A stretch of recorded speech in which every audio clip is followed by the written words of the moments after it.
It says I'm live. I guess it's true. I'm Tim Carter. This is Ask the Builder. Hello, Lorraine. How you doing? Uh, it is oh, good for you. Yeah, I know. You're back from your trip. Good. That's good. I was hoping you were safe and sound.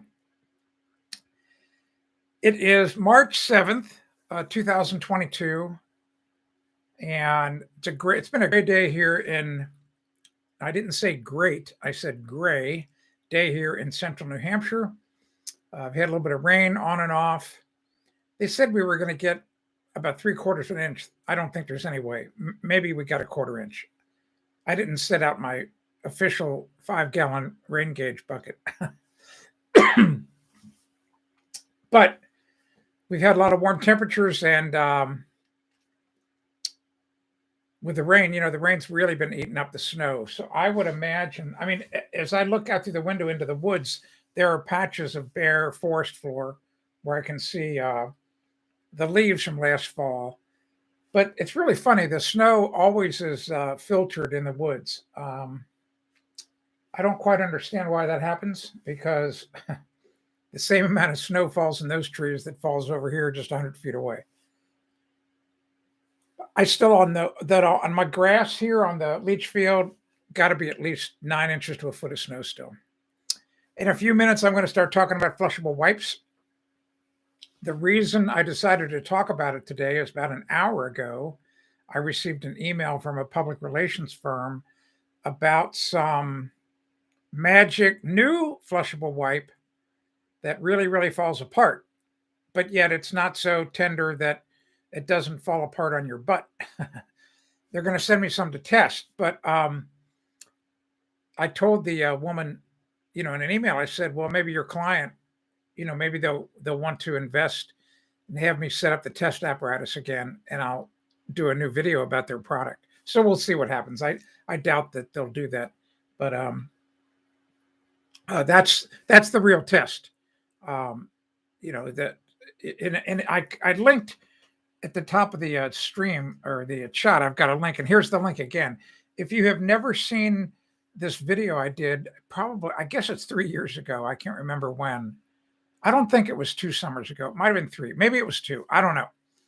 But I spent like 2 days. I spent a lot of time on this video. A lot of time.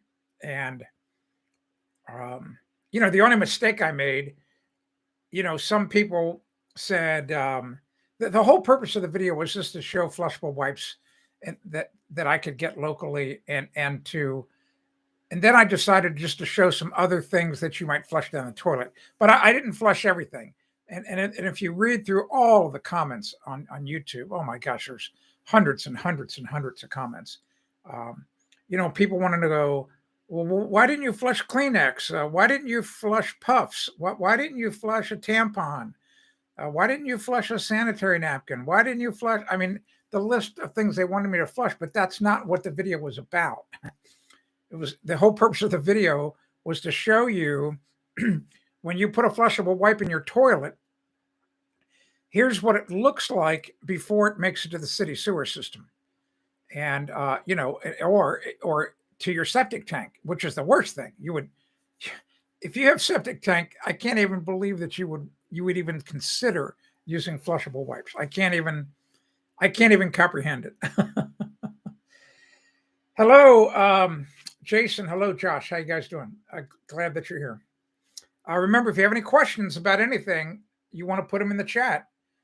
Your questions are what fuels the stream. And if I don't get any questions, it's like I did on Friday. Friday, I didn't get any questions. I was out of here. It's like, I'm done.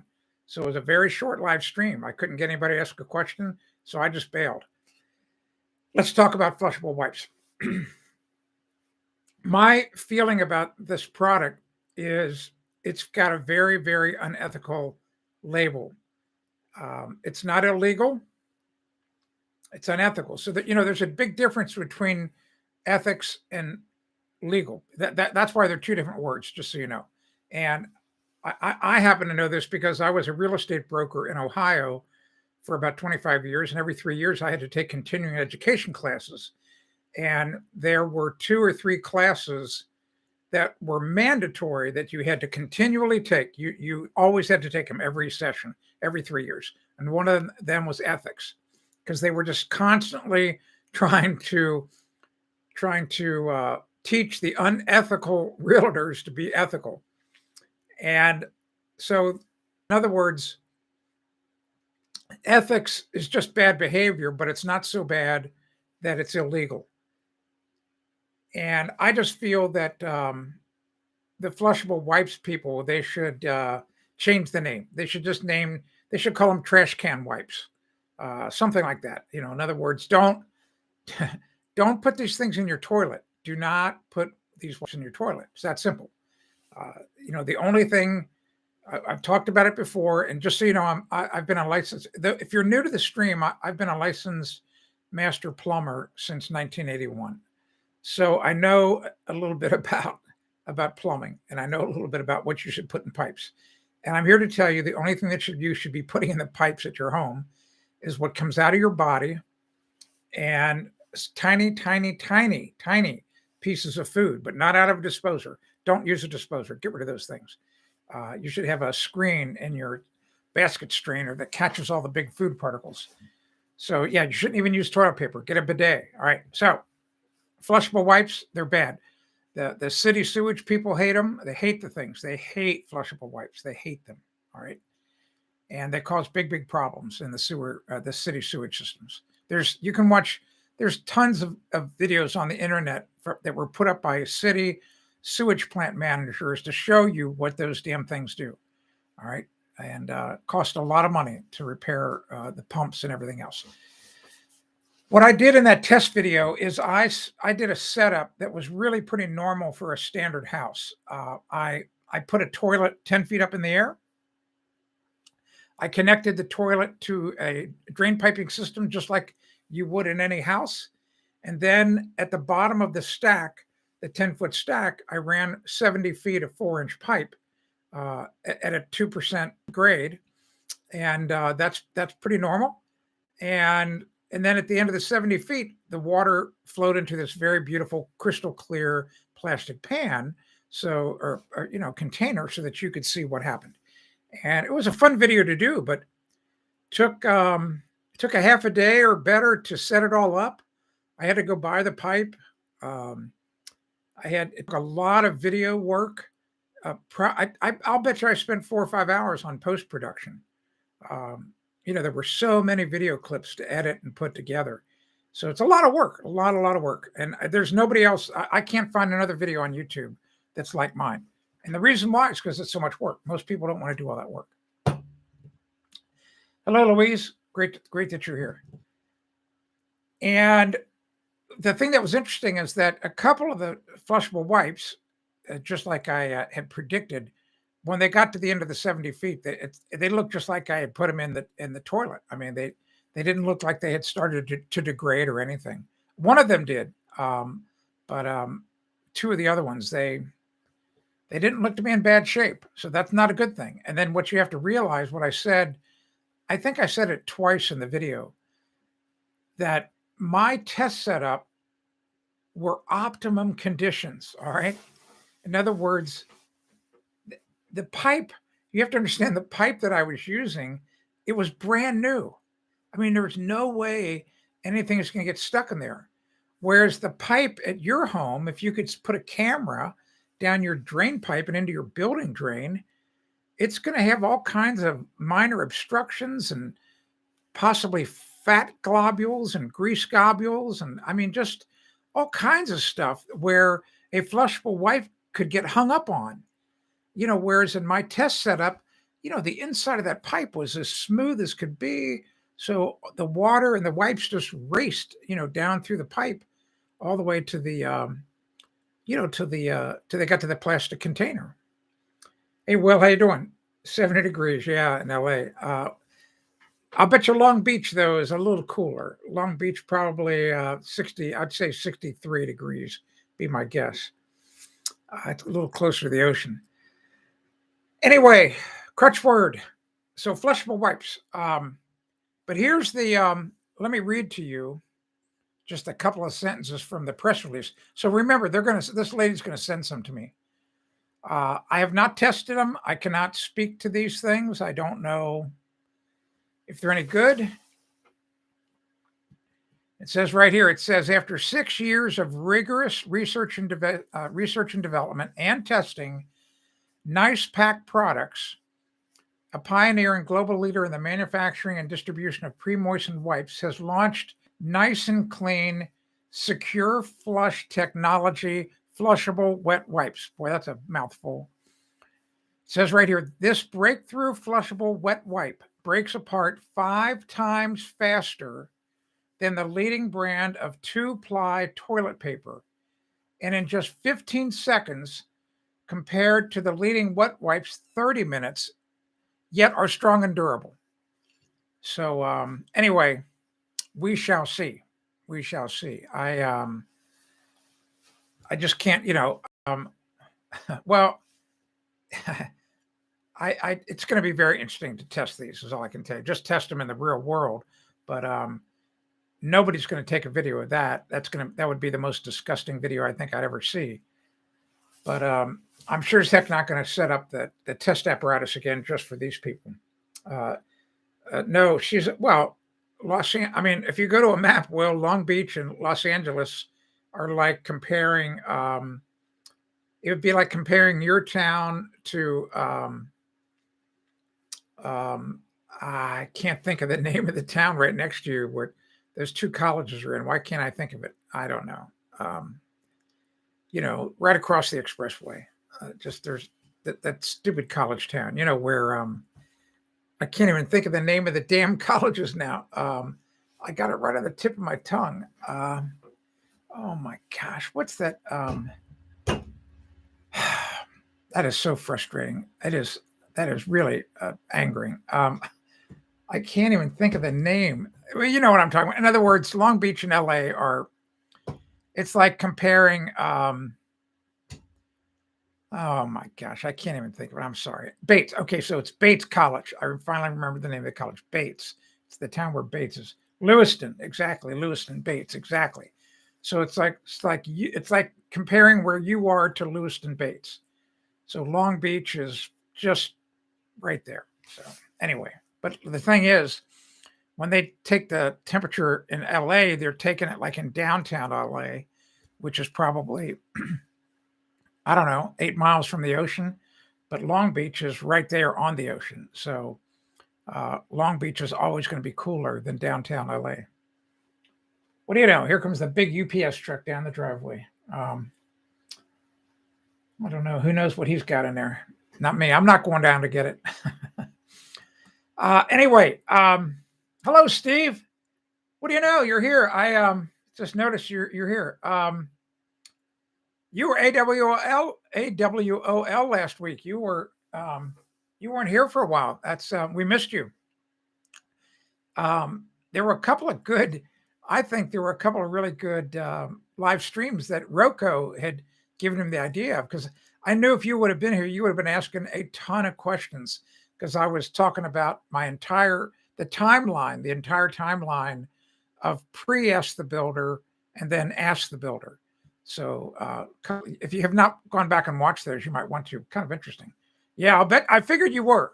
I was hoping you were busy, and I was hoping you weren't sick. That's what I was worried about. I should have sent you an email, but I just decided to let sleeping dogs lie. But anyway, glad you're here though. Good that you're here. So if you have any questions at all about flushable wipes or anything about your home, just you can just ask it here. You can ask anything you want. We can talk about anything today.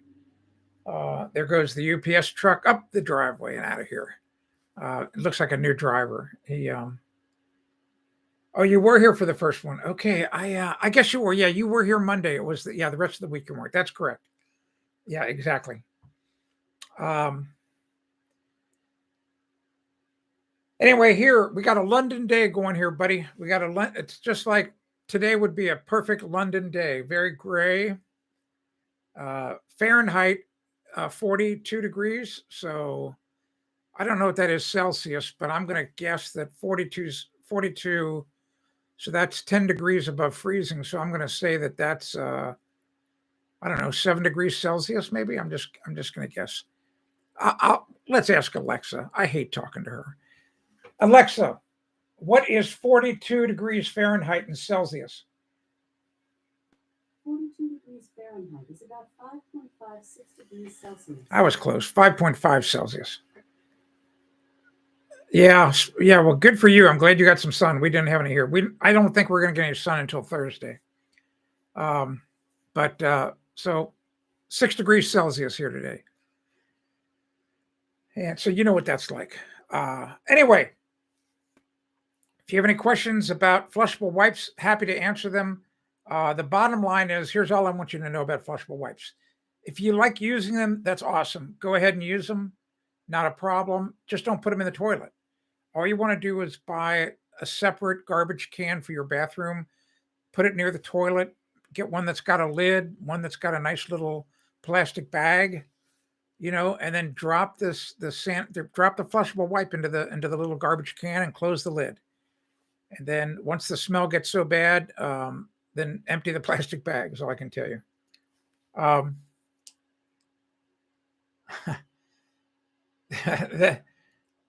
Okay.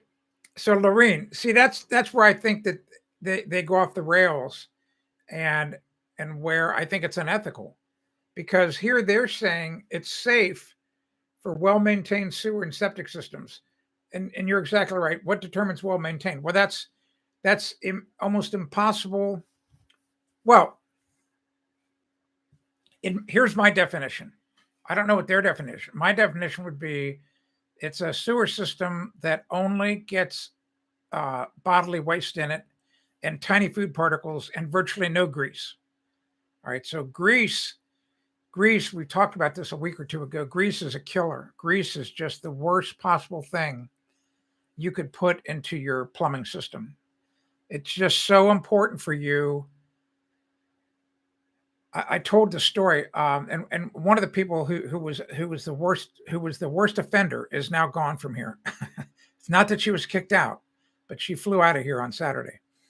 And if you have a person in your family that uses paper towels just to dry their hands, try to communicate to them. Do not put those paper towels in the garbage can. Just put them on the counter, and you'll say, "I'll deal with them later." So let them dry a little bit, and then go put them in maybe one of those stupid plastic garbage bags, or I don't care what you do with them. If you want to have a nice, neat kitchen. But you take these used paper towels, which are not dirty at all, and you use those to sop up any grease in pots and pans, liquid grease, and wipe them till they're almost clean, and then throw those paper towels away. So you want to minimize any grease from going down into your sewer system. Exactly. Fatbergs. All right. Steve's got a question. Concrete. That's a great question. Why do some cut it dry and some? I think that the dry cutting is better, and I think it produces a better line, Steve. The problem is that, and especially this is the guys who are doing it wet. Here's the spec for those are called control joints, because what they're trying to do is they're trying to do this. This is what they're doing. So have you ever taken a piece of paper, and if you just decide, okay, I'm just going to tear the paper. So that's what happens. All right. It just tears unevenly. But if you do this, and I know you can't see what I'm doing, but I'll bring it up there. If you crease the paper, fold it, and you take your fingernail and you run your fingernail across that, and you bend it over again and do the same thing. I'm doing it. I know you can't see it. I'm sorry. So now I've creased it. I've run my fingernail twice. Now, if I tear this, I get a nice straight line. If you do not put that line, which is the same thing as I just did by folding it and creasing it, if you do not put that line in concrete, this is what you get. You get an irregular crack. The concrete's going to crack. Why does the concrete crack? Here's what happens. For every, okay, Steve, for you, boy, I'm going to have, oh, I will be able to convert this. For every 3 meters of concrete that you pour, 3 meters long, the concrete shrinks. Let me see if I get this right. 2 millimeters. So in America, it's for every 10 feet we pour, it shrinks 1/16 of an inch. That shrinkage creates tension. In other words, the concrete is wanting to rip itself apart because it's shrinking. The line, it becomes it's a pre-weakened spot where you're encouraging the concrete to crack. But here's the spec. The spec is the depth of that line has to be a minimum of 1/4 of the thickness of the slab. So here in America, like like a typical sidewalk, Steve, for us would be, in your case, it would be 4 centimeters thick. Because 4 centimeters, no, I'm sorry, 10 centimeters, 10 centimeters thick. That's 4 inches. Because there's two. Now, is that right? Let's see. There's 2.5 centimeters to an inch. That means that line has got to be an inch deep. Well, when they do it wet, they don't have it. I've never seen one yet. They're called joiners. I have never seen a jointer that's got a 1-inch blade on it. Maybe 1/2 inch at most. Whereas the guys who cut it afterwards, they can set the saw depth to 1 inch or 1.5 inches. But so if you get concrete work done yourself, Steve, you got to remember, you gotta be on them. You got to measure. That's got to be minimum. Remember, that's a minimum spec, 1/4. So it would be better to cut it a third. A third of the thickness of the slab. I hope that answers you. Antique enthusiast. Yes, the flushable wipes clog up the pipes. If they get caught on something, and remember, not all flushable wipes fall apart as easy as others.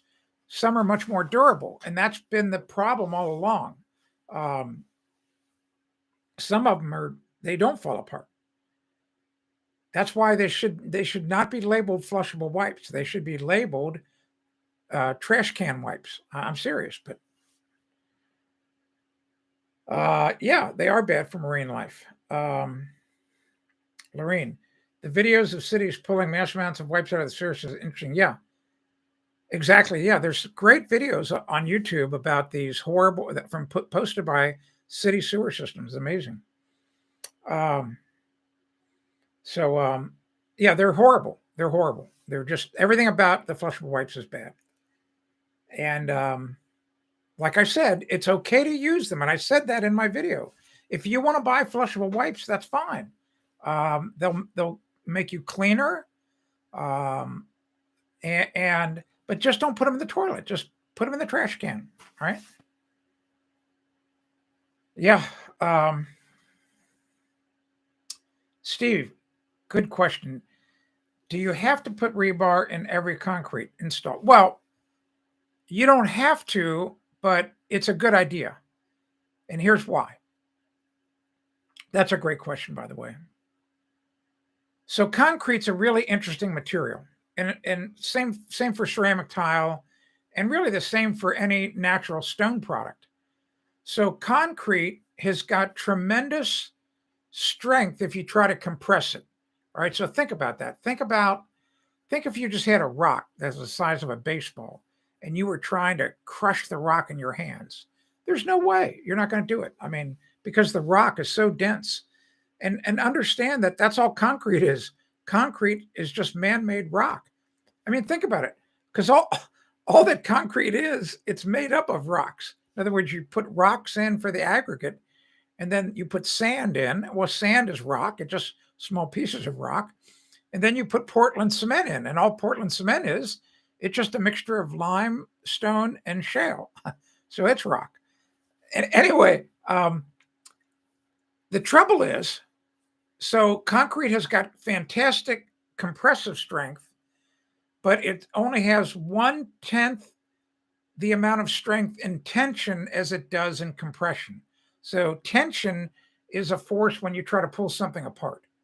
All right. So, you can imagine so how does concrete get pulled apart? You're going to say, I've never seen anybody grab two ends of concrete and try to have a tug of war with it. Well, it happens. Here's how it happens. Let's say you've got a slab, and my fingers are the slab, and right up here, you put a bunch of weight and it's hollow under the concrete. So, what does the concrete want to do? It wants to start to bend. Okay, well, underneath at the bottom, down here at the bottom, the concrete's stretching as it's bending. So that's tension at the bottom, and up here at the top, it's in compression. So the concrete, if you load, it's going to crack. All right. So here's the magic thing about steel. So steel has got good compressive strength and it has amazing tensile strength. So so get this, that typical concrete that we pour here in the United States for outside work, Steve, the minimum strength is 4,000 psi, pounds per square inch, compressive strength, 4,000 pounds. So it takes 4,000 pounds to get it to fail. So that means in tension, it only has 400. It only takes 400 pounds of weight to make it crack. All right. So the regular rebar that anybody can buy here in America, just like you go to, as much as I hate to say it, you go to Home Depot or wherever else, and the rebar that they stock there, it'll probably have the number 440 on it, just the number 40. All right. So what that means is it's got 40,000 pounds of tensile strength. So in other words, if you put that rebar onto a machine that can stretch it, the machine would have to exert 40,000 pounds of pulling force before the rod would tear apart. Now you can see why the marriage of steel in concrete is magical. I mean, it just because the two together working in unison, it's like a symphony. I mean, it just, whereas steel on its own, yeah, it's okay, but you really can't cast much with it. You have to form it. Whereas think about that. The beautiful thing about concrete is how it's this magical material that we make, and it's plastic. It's like applesauce, but then a couple of hours later, it hardens. So you can make it into any shape you want. Well, as long as you put the steel in the right way and have the right size steel, whatever you make is going to be there for a while. It's really great. Good stuff. So that's why. So it's a good idea to put steel in concrete. Yes.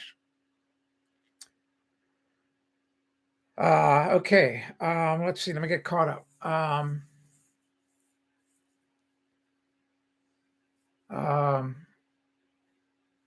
Yes, exactly, Lorene. Treat him like a baby wipe, just like you would do with a baby. Exactly. Marcus. Well, thanks, Marcus. Well, yeah, but thank you for that. It's a nice comment, nice compliment. But Marcus, there's not a doubt in my mind that you're any different than I am. I just happen to know a lot about building and remodeling. I don't know squat about sewing buttons on. I don't know anything about nuclear reactors. I don't know. I mean, the list of stuff I don't know about, flipping mile long. All right. So, but thank you for the compliment. I mean, that's why God made all of us different. Everybody's got a specialty, which is cool. All right. So there's a lot I don't know about. Thanks, Will, for taking care of that bad person. Yeah, one might call it a holy union. Exactly. It's concrete and steel. Flipping magical. I mean, just, oh my gosh. All right, Lorraine, our concrete garage floor is two slabs. The one is 1/4 higher than the other one, is uniform across the garage. Guess what, Lorraine? We're going to fix that. That's easy. We're going to do a small, thin stucco overlay on the lower slab to even it up with the other one. I've got columns on the website all about it. Just type concrete overlay in, and it is absolutely, it's a shame you don't live closer. We'd have it done in a half a day.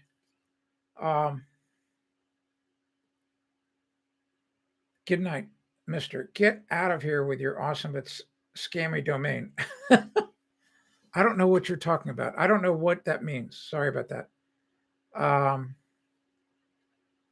Anyway, Steve, does the concrete preserve it from? Well, that's a great question. So I just read. It was actually written by a British author, Steve. It's called what's the name of that book? It's in my I think it's called Stuff Matters. So there's a really interesting book. So here's what happens. If the steel is not heavily rusted at all, the rebar, when it comes into contact with the wet concrete, there's a chemical reaction between the steel and the concrete, and it puts a very thin layer of a protective coating on the steel. The trouble is that salt, any kind of a salt, will get through that and starts to damage the steel. So here in the United States, it like where I live, where Will lives, where Lorene lives, the stupid road departments use salt, regular rock salt, to melt the snow and ice. And so that turns into it melts, it turns into a brine, and that brine actually soaks deep into the concrete and it starts to attack the steel. And, over the years, they've tried to they epoxy coat the steel with a special epoxy before they pour concrete. Now there's a newer steel out that supposedly it resists the chloride attack.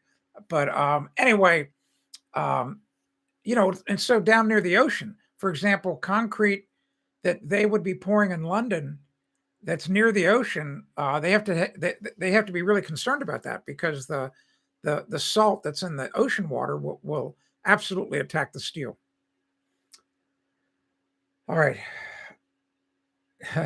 Jack of all trades, master of none. I don't know about that. Maybe I don't know if you're talking about me.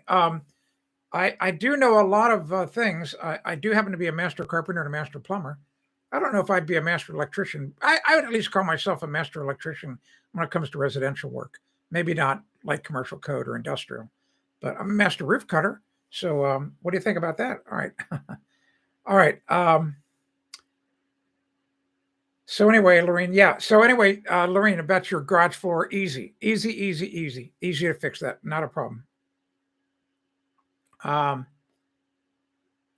All right, here we go. Hawk. Oh, this is interesting. I'm a ham radio guy. Let's see. I'm the guy who made the ICOM 73 FT8 video. You left a comment and I found your channel. Thanks for the awesome info. You're welcome. Well, thanks for making your FT8 video. You're going to laugh at this. My 7300's right here. All right. I have tried everything to get my i3 7300 to do digital. I cannot do it. It's beyond comprehension. So I just can't get it to do it. So I've tried. I've just about given up. I mean, I have. No, I've given up. I've given up trying to do digital. I just do the original digital CW.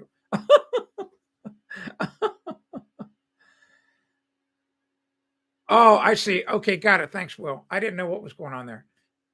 Yeah, exactly. Thank you very much. Good night. Yes, Marcus. What about fiber? So in my garage, that's a very great question. In my garage here in my house, I did not build this house that I live in. It's a whole long story another day. But my garage floor and the slab in the basement is all fiber reinforced. And they put in fiberglass.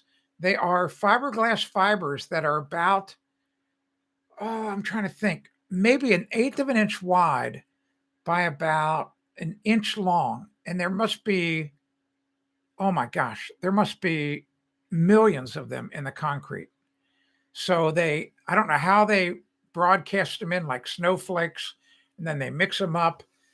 They make the concrete pretty strong. I have not seen any test data as to how it compares to rebar, but I don't know that it's as strong as steel reinforced concrete, but it's pretty good, pretty good. Oh, I got it.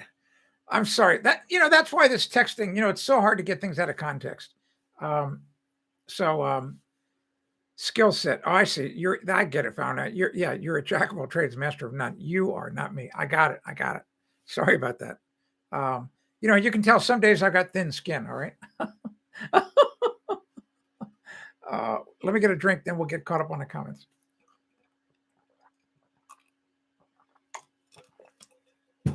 Just water today. That's all.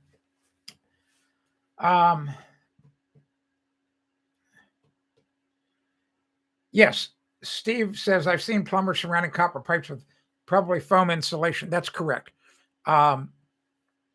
It's a really good idea if you've got copper pipes and concrete. Yeah, you do not want the copper in direct contact with the concrete if you can avoid it. So yes, it's to protect the copper. Good night. Oh, I'm the retired Air Force guy from when you started streaming. Oh, got it. Yes, thank you. And by the way, thank you for your service. I really can't say enough about everyone who has served the military. You know, my dad was in the World War II. He was a medic. He was a POW, got the Bronze Star. So I'm pretty happy, pretty proud of my dad. I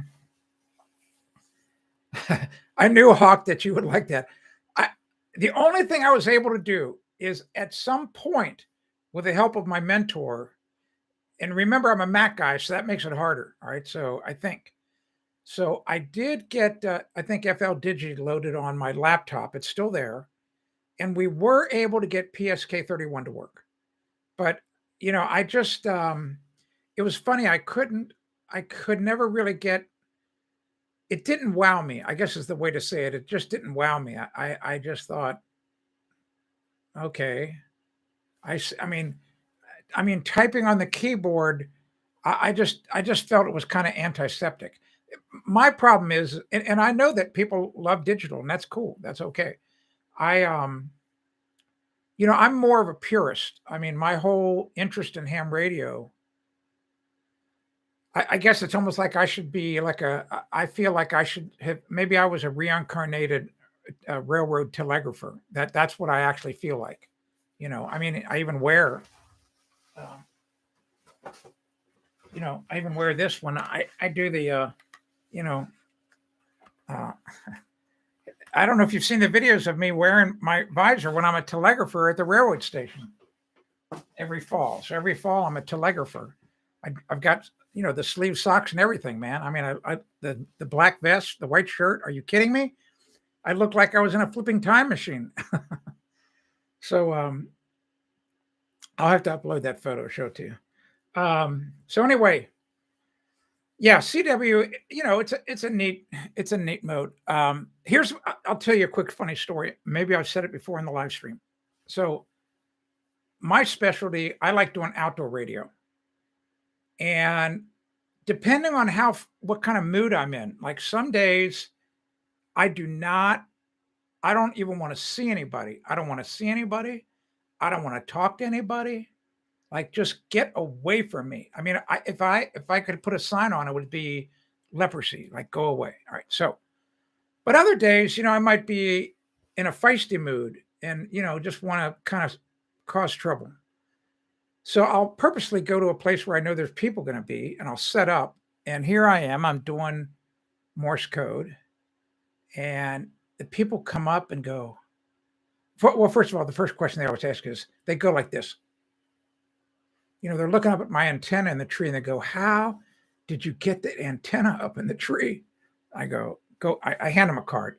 I say, go here, go watch the video. And then they go, is that Morse code? Yeah, it is. Well, I didn't know anybody did it. Well, I have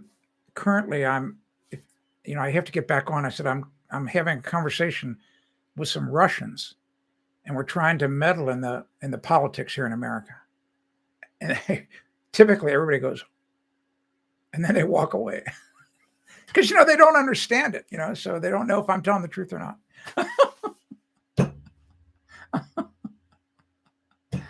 Oh my gosh. Horsehair. Well, they used to put horsehair in plaster here in America for the same exact reason, to strengthen it. Sean, I've seen old hotels in Miami Beach where they literally a vapor trail where the steel used to be.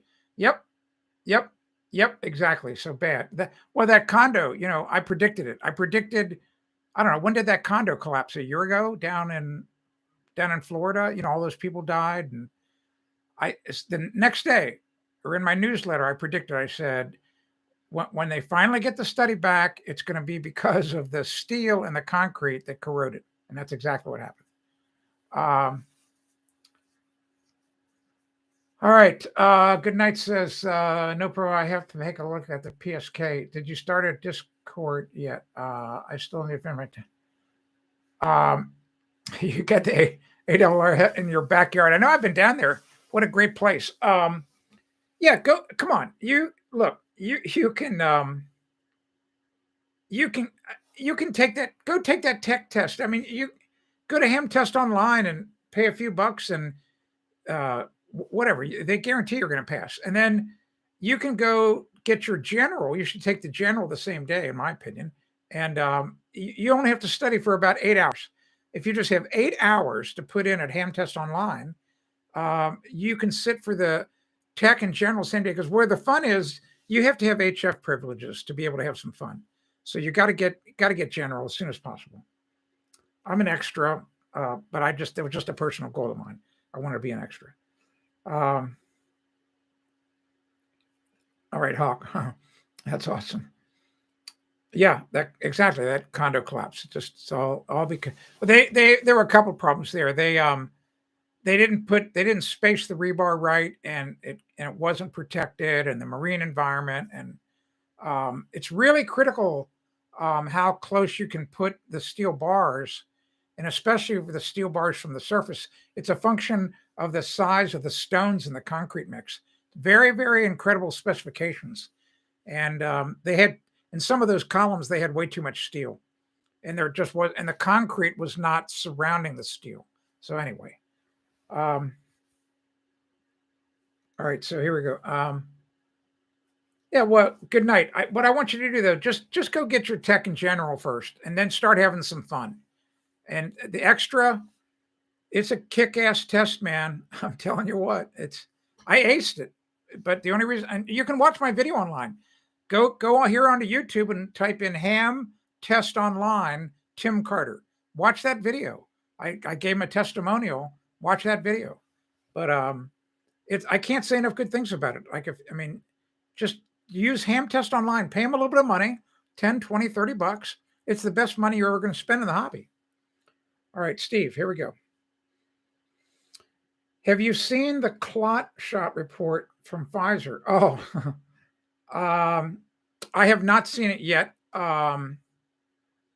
Nothing surprises me. The only thing I saw over the weekend about the illness, maybe it was late last week, is that I believe all along, at least here in America, I don't know what they were saying in the UK, they were making the claims that the big pharma was saying, oh, no. Does not, listen, let's trust us. This does not mess around with your DNA. Yeah, right. Well, that's it does. So, and here's the other thing. Here's the thing that people need to understand. There's just been such a horrible abuse of a word. It's the word that begins with V that everybody's talking about. You know, V, and it's got an A after it. I don't want to say it because I am telling you, they're monitoring people about talking about this. All right. So go look up what the definition of that is. And the liquids that people are getting put into their bodies, it's not that. You have to have dead particles of the thing you're trying to fight in the liquid. There aren't any in any of this stuff. All right. So it's not the V word. That's why I call it the experimental biological agent. That's what it is. It's an experimental biological agent. All right. So enough of that. All right.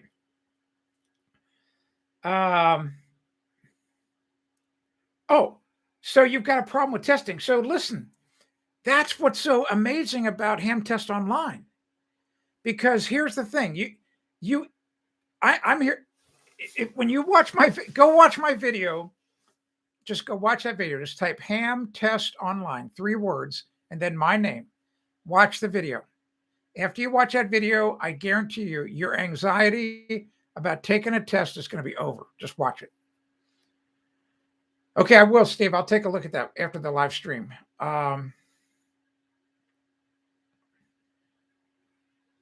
Interesting. So I was at the forefront DNA sequencing back in 1 and 2 synthesized. That would be amazing. Here's what I want to have happen. So I'll talk about this. This was in the, I've put it here before. Here, I will do this. I'm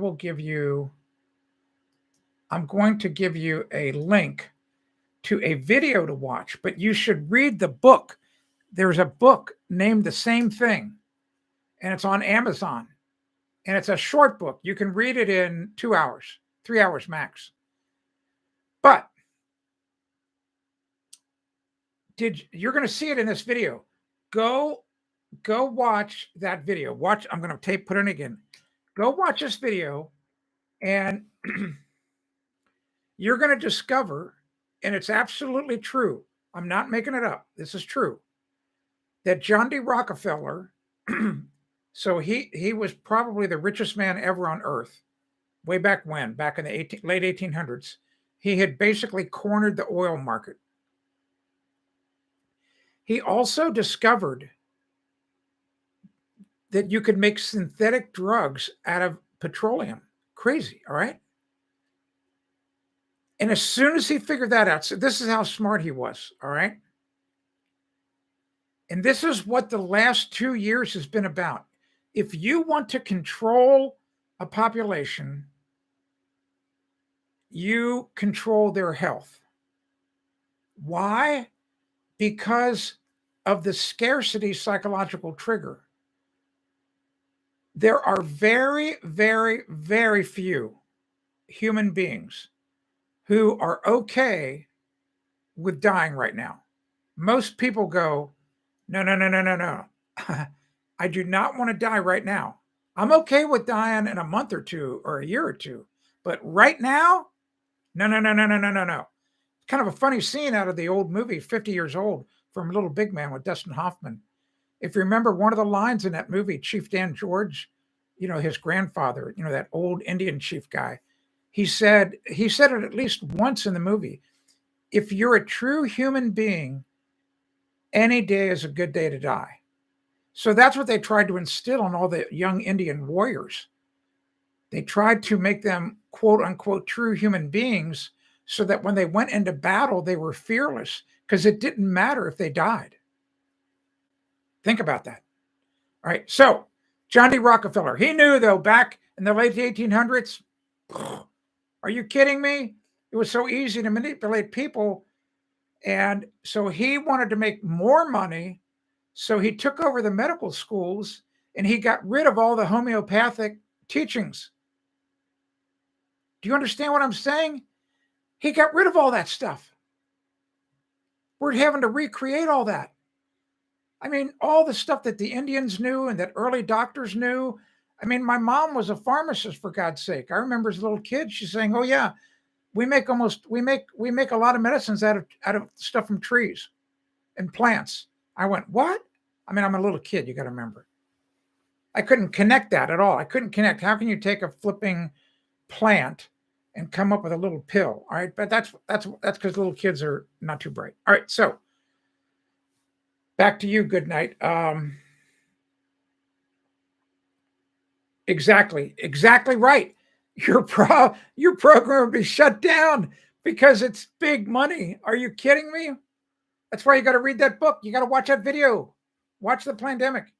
Exactly. It's not also, so it's not, I'm not going to use the word. It's not what everybody's calling the V word is. It's not one. It is not one. All right. All right. All right. Yeah, exactly. Straight up, all psychological ops. Absolutely. We're all being played.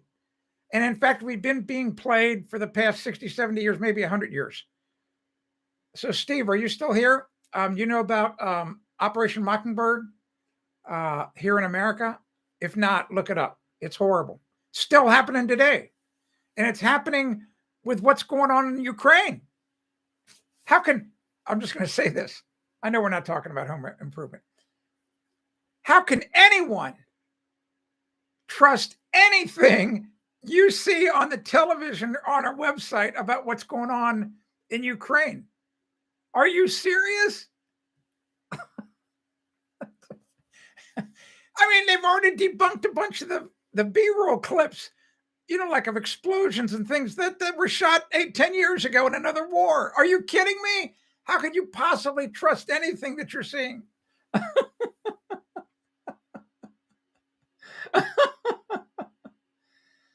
Yes, exactly. Homeopathic medicine. It's the best. Yes. Hello, Vanessa. Glad you're here. Yeah, Joel Gibbons. Love that guy. I loved him. Yeah, I'll bet they are going nuts. So anyway, it's easy for me to get off track here sometimes. Jesus Christ. Oh my gosh. Oh my gosh. But I'll put it in again. If you have not watched this video, you have got to watch it. The past, I said it from the get-go. I take it back. For the first 2 weeks, I got sucked in. All right. But then all of a sudden, some of it didn't start to make sense. And then within a month, I knew we're being played. We are being frippin' played. And that video right there, you are not going to believe it. Everything in that video is true. They have not found one thing in that video that's wrong. Believe me, they've tried. The people have tried to debunk it. Everything in that video is true. Wait till you see what Dr. Martin says in that video. The guy with the bow tie. Oh my God, he is so flippin' smart. You should see what he says in the book. You should get the book that's titled the same thing. I'm telling you. We've got to get more people to wake up. We have got to get more people to wake up. All right. So any questions about your house, or if I got everybody too wound up? I'll answer any kind of questions you want about your house, whatever. I don't care. I'll get a drink in the meantime.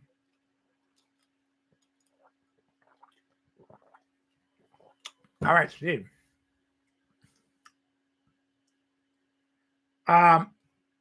So Operation Mockingbird, Steve,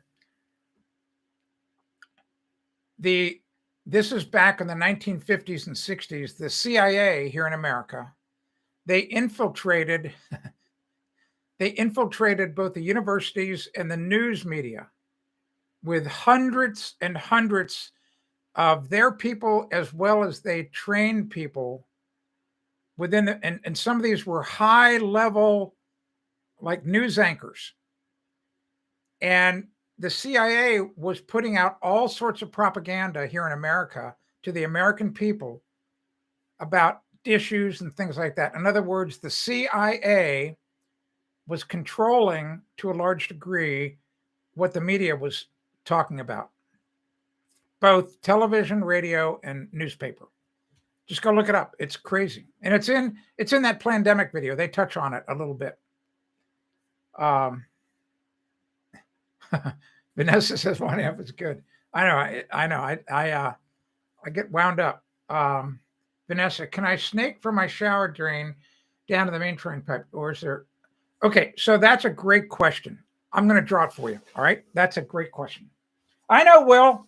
Will, I hear you. Will, whiteboard. I know. Whiteboard. Where's the whiteboard at? Okay, I'm going to go buy one this week. All right. This is for Vanessa.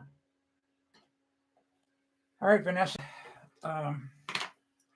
This is how it should be done.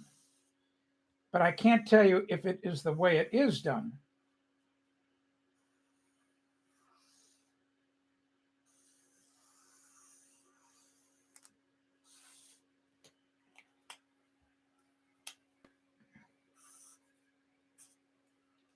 All right.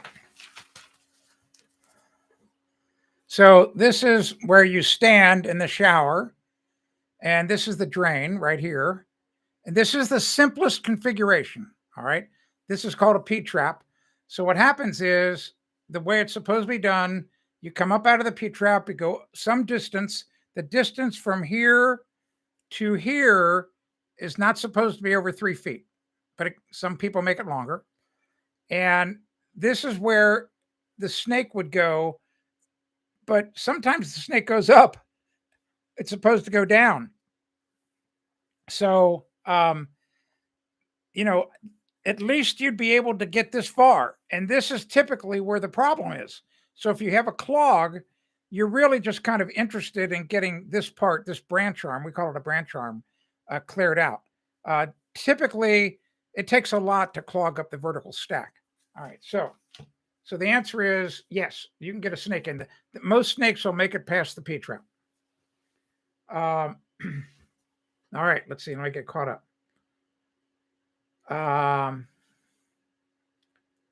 Yeah, a bit like that. Find out where Cooper Anderson interned with hint 3. Yeah, exactly. Bingo. Exactly.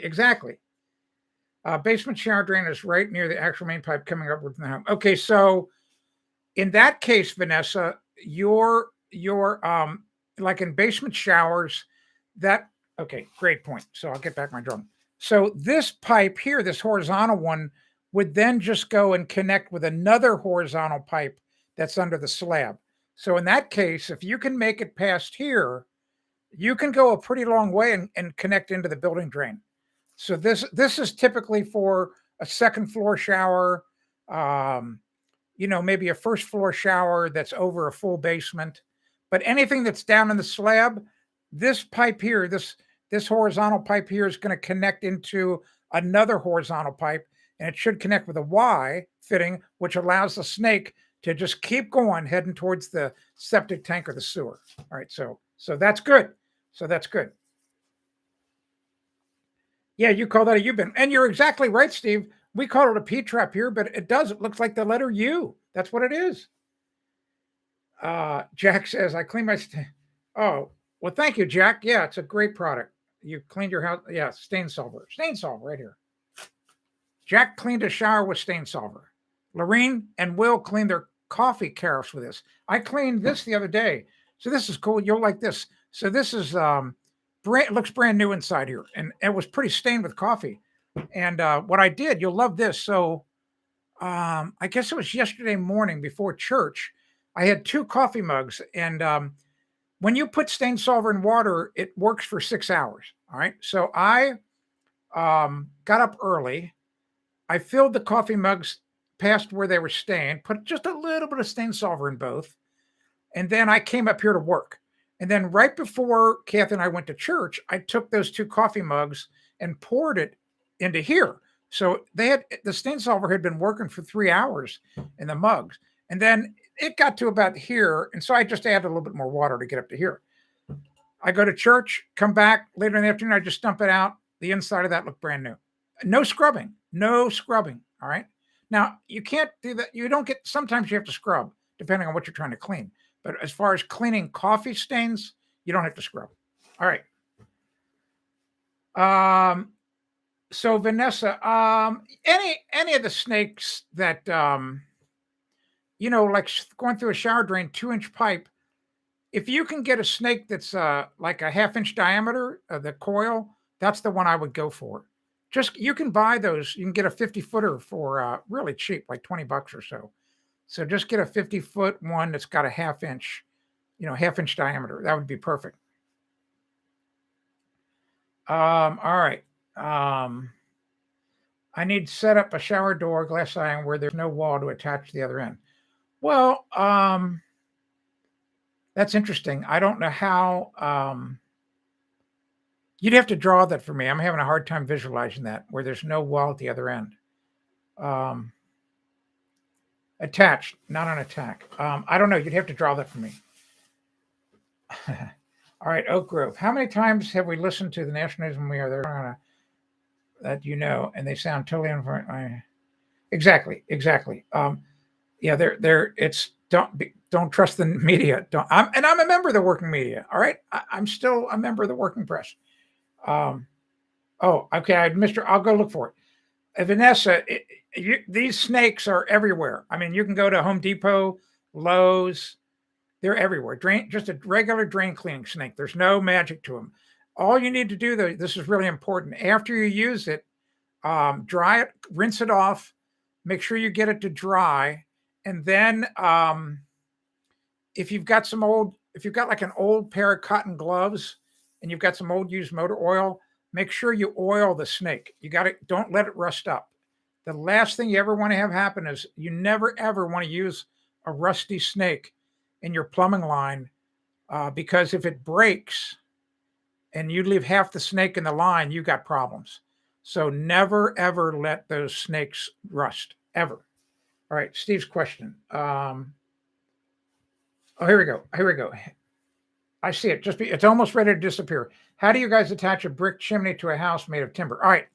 So just so you know, our chimneys, like the way our code is over here, Steve, the way the code is, even if it's a chimney on the outside of the building, they are designed that because of the footing below and the masonry that's used to build it, that they're supposed to act like the Washington Monument, or in other words, they're supposed to be completely self-supporting. They do not. The chimney does not need the strength of the house to support it. Now, that said, we have these things called corrugated wall ties. So what's a corrugated wall tie? It is a piece of galvanized metal that's about this wide. So that would be like 20 centimeters wide by, I'm starting to get good at this, 20 centimeters. So not 20 centimeters. I'm sorry. 20 millimeters wide. I'm not very good at this. And so then it would be like 4 inches long. So 4 inches would be 10 by 10 centimeters long. So I should just do this.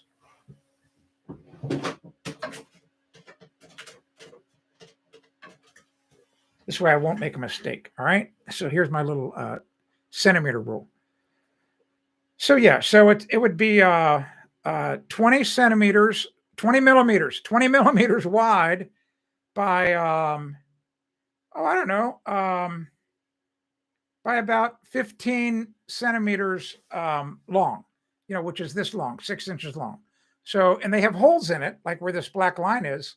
And you have to understand, it looks like when you look down this look of it, so this ruler's square, but the corrugated tie would be bent. It would look like a racetrack, just like the corrugations in cardboard. All right, so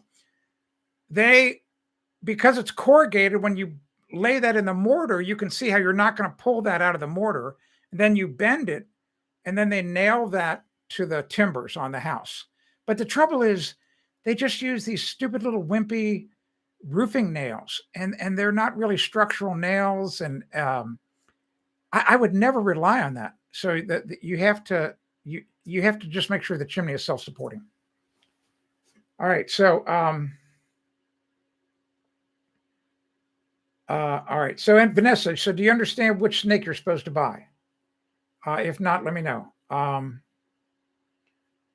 All right, here we go. All right, so I got your question, Steve. So here we go. Good night says, I'm going to set up a Discord server for you. People easier. They can post pictures. We'll draw. Okay. I'm actually, just so you know, I'm going to be, all right, so I'll come clean. All right, it's time to come clean, right?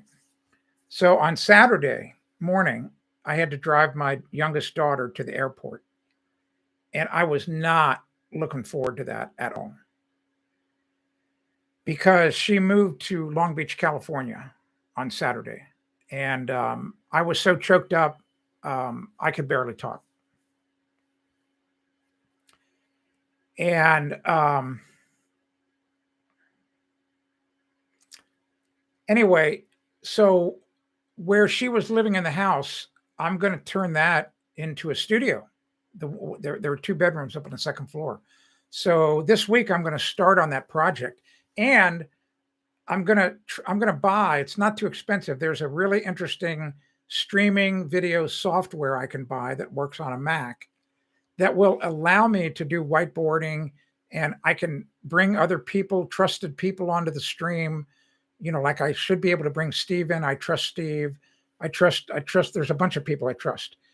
So we might not need the Discord server. So anyway, but thank you for that offer. But let me get that all set up. I'm going to have a green screen, so we'll have kind of a nice background. Should be a lot more professional. Okay, good. Your Vanessa's good on the snake. All right, here we go. Plum Bob. Our chimney is outside the house. Yes, we have to rebuild it. Some bricks are crumbled, not some. Yes, yes. Oak Grove. A lot of times a chimney can be seen.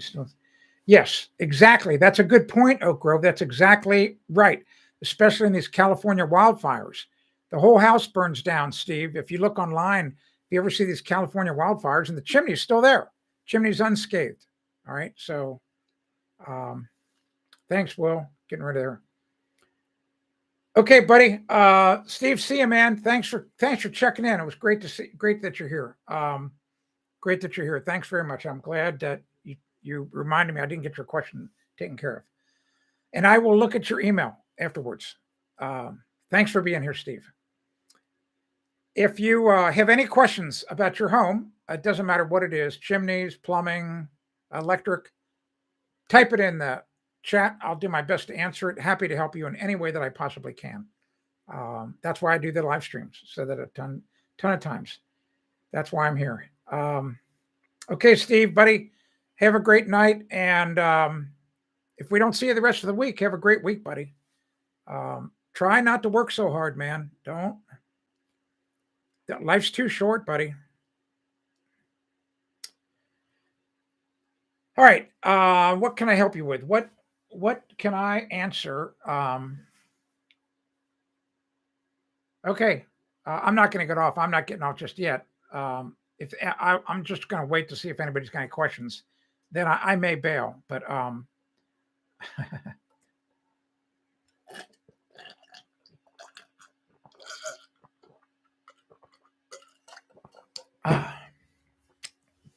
I have to drink a lot of water each day. So I'm trying to think when it was, maybe 7 years ago, I got one and only kidney stone. And it was all because I was working on the train that one summer and got dehydrated. And so the surgeon, the urologist out in Los Angeles, had to do emergency surgery on me because it's a pretty big one. Said, listen, once they found out my history, have you ever had it before? No, never. He said, well, I said, you'll never have one again if you just do this. I said, what's that? He said, listen to me. Just drink a flipping extra liter of water a day. That's all you got to do. If you don't want kidney stones, just drink plenty of water. There's nothing. He said, if everybody did that, I'd be out of business. He said, I'd be working at flipping Walmart. He was the coolest doctor. He said, if everybody drank water, lots of water each day, he said, seriously, I'd be out of business. There'd be like nothing to do. Oh, yeah. Okay. Yes, exactly. So anyway, I asked Steve about it, Will, about a Zoom call. He hasn't, he was busy, as you can tell. So we should do another Zoom call, or maybe Good Night is going to have a better solution. I don't know what that would be, but yeah, Lorraine, mine was so bad. Oh my God. Oh, it was so bad. It was horrible. I was at pain level 10. I didn't know anything about the pain scale. That's funny. I had no idea. I'd never, I'd been hurt in my life, but I didn't know that the medical field has got this very distinct pain scale from 0 to 10. So 10 is the level you're at when it's so excruciating that you pass out. Like when they torture people and the people pass out, that's 10. Guess what? I was at 10 because I passed out. All right. So anyway, so Lorraine, you'll like this. When this happened on my newsletter list, if you've not noticed, I don't know how long, if you've even been on my newsletter list, but anyway, I share all kinds of things, and I do that for a reason. And I don't get into all the gory details about my personal health, but people knew I told people that I had this kidney stone, and I told the whole story about it. So probably 10 women who are subscribers got back with me and said, "Oh," they said, "I've done natural childbirth multiple times, and I've had kidney stones." And they said, she said, "I'm." Every single one of them said the same thing. She said, "Kidney stones, much, much worse." So she said, so they all kind of joked. They all were kind of teasing me. They could say, "Well, guess what? Now, don't ever let your wife or any other woman tell you that you don't know what it's like for childbirth because you've done worse." So anyway, I just thought it was great. So it's really wonderful to have subscribers like that have a sense of humor. It's wonderful. I see. All right. So anyway, I'm just watching the Good Night talk about all this tech stuff. So anyway, oh gosh. So if you have any questions, we got quite a few people here, more than usual. Remember, if you have the reason I'm here, the only reason I'm here is not to talk about kidney stones, not to talk about the illness. I'm here to help you with your home. If you have a question about your home, I don't care what it is. I will do my best to answer it to save you time and money. Just like Vanessa. Vanessa, why should Vanessa pay $200-300 to Roto-Rooter or some other drain cleaning company when she can just go buy a snake herself and just do it? I mean, come on. So I'm happy to help you. I'm happy to help you. But I've got a lot of skills, but I am not clairvoyant. So I can't ESP into your head. Yeah, exactly. So, exactly. That software that I was talking about, I forget what the name of it is, but same thing. I can drag things onto the screen. I can do screen sharing, do all that stuff. Pretty cool stuff. Pretty cool software from the demo that I saw. So anyway, kidney stone, bad doing it. So anyway, just trust me. If you've never had a kidney stone, you do not want one. You do not want a kidney stone. And all you have to do is just drink extra water. Just drink 4 glasses. I mean, 8 ounces of water is nothing. That's just a cup of water. So a liter is what? A liter is just under a quart, right? So you just have to drink a quart of extra water through the whole day. Come on. None of this is hard. Lorraine. Oh, the fireplace, right? What's going on? Okay, so you're not going to get slate. Okay. What do you think you're going to go with? I'm sure you're typing. I'm just guessing. So you're not. Yeah, it's hard to match tile sometimes because it just goes out. They stop making it. They stop making tile.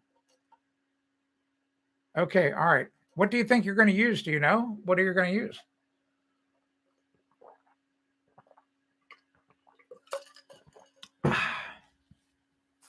Oh, Obi. Yes, Jason. Boy, so gas prices. Oh, I knew what I wanted to talk about. Oh, I didn't bring it upstairs with me. Okay. Do you remember a month or so ago, 2 months ago?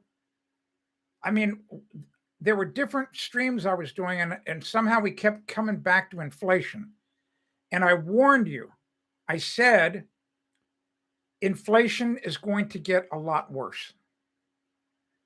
And somebody said, why? And it's not that I'm a prophet. It's just that I just had this feeling. And the biggest reason I said it was going to get worse is because here in the United States, our current administration they don't have any trouble with printing more money. All right. So here's something we're going to talk about this just really quickly.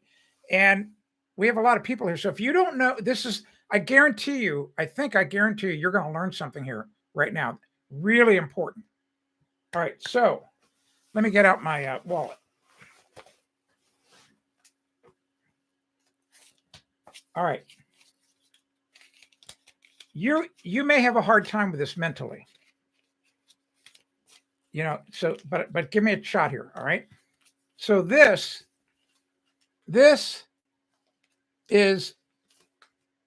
money. All right. This is US money. All right. you need to understand that the money, it's a very unique thing. It is no different. I know this is going to sound crazy. That money, these pieces of paper are no different than oil. It's no different than corn. It's no different than lumber. And you're going to say, no, it's totally different. Because because this, this, you cannot eat this. I mean, I can eat corn. All right. So, but here's the point. Money is a commodity. Corn's a commodity. Oil's a commodity. Gasoline's a commodity. All right. The difference is, here's the difference. As there became more people on the earth and in America and in civilized countries, it became increasingly harder to barter, because back in the old days, there was a lot of bartering going on, meaning if you needed some lumber, you might have had 50 chickens. And the guy who had the lumber said, you know what? You give me 30 chickens and you can have this lumber. Everybody's cool with that. All right. So the trouble is, bartering is hard because it's bulky and it's tough. This makes it easy to get stuff. That's why money was developed. All right. Here's the trouble. Because money is used to get the other commodities, it's like a teeter-totter. So when there's too much money, and when the price of money goes down, all right. So in other words, remember, money's a commodity. This is really hard to get your head around sometimes, all right? So think of how the price of corn can go down or up, all right? Just like the price of oil can go down or up. All right. Well, the price of money can go down and up. I know it sounds crazy. And that's what inflation is. All right. So what happens is when the price of money goes down, all right. So look at my arm. Money's up here. When the price of money goes down, everything else over here that you buy with money goes up. It has to go up, because all of these people say this money is not worth as much. So I need more of it to be able to get my value. In other words, if you want a gallon of flipping gasoline, like I know that last year you were paying $2 a gallon. I don't care. I need $4 now. All right. So part of that is inflation, but also in our case of just the oil right now, it's because of supply and demand. All right. But inflation. I told you that inflation is going to get very bad. And it is bad. It is much worse right now than is being reported by the news. You cannot trust the news people. Stop trusting anything you hear on the news. And you've got one on this thing, right? You've got one of these, right? Smartphone. It's got a calculator in it. The stupid calculator app. Where's mine at? Somewhere in here.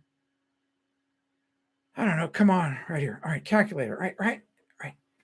Calculator app. All right, come on. All right. None of this is hard. So you don't believe me how bad it is? Here's what I want you to do. I challenge you. Here. So this is you've got one of these, right? So this is a journal. You know what a journal is. You can just write notes in it, just simple journal. Even if you just use scrap paper, I don't care what it is. Start keeping a journal, or just keep your grocery receipts. Start keep them. Everybody throws them away, right? Start watching what you're paying for stuff. And you're going to see that food, 15, 20, 30% inflation. I read an article. I wish I'd had the link here. I know I put the link in.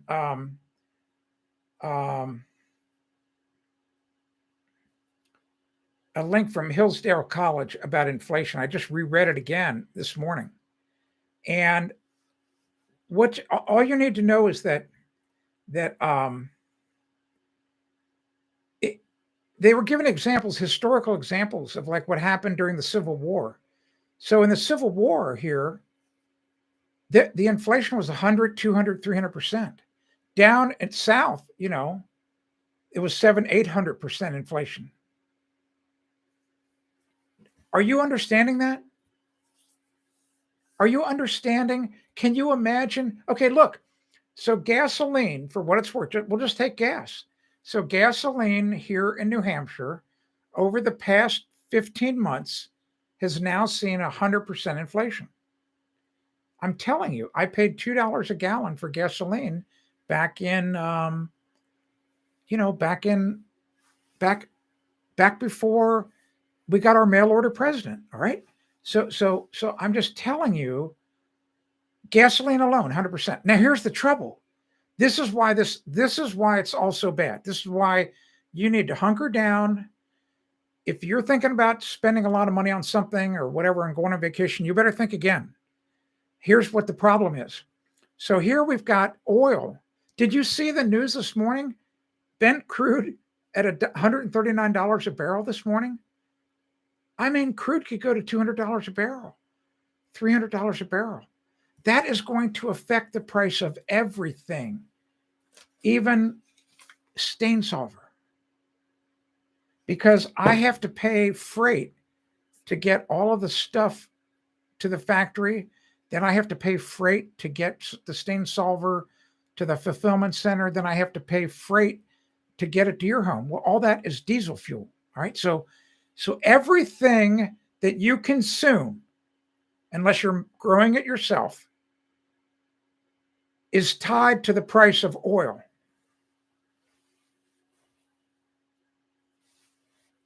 I'm not trying to scare you. I'm trying to wake your butt up if it's not already awoken.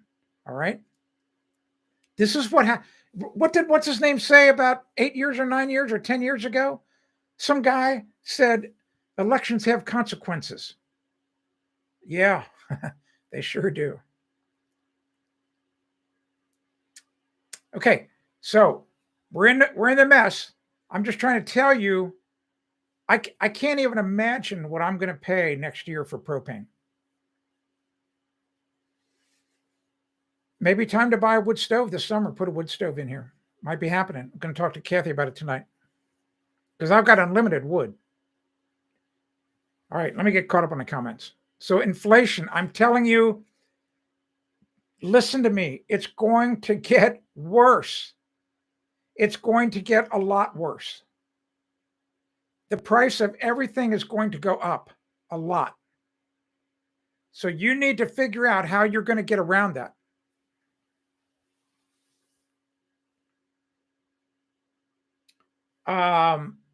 So Lorene, you can send me a picture because you have my email address, and you have another way to send it too. You know that.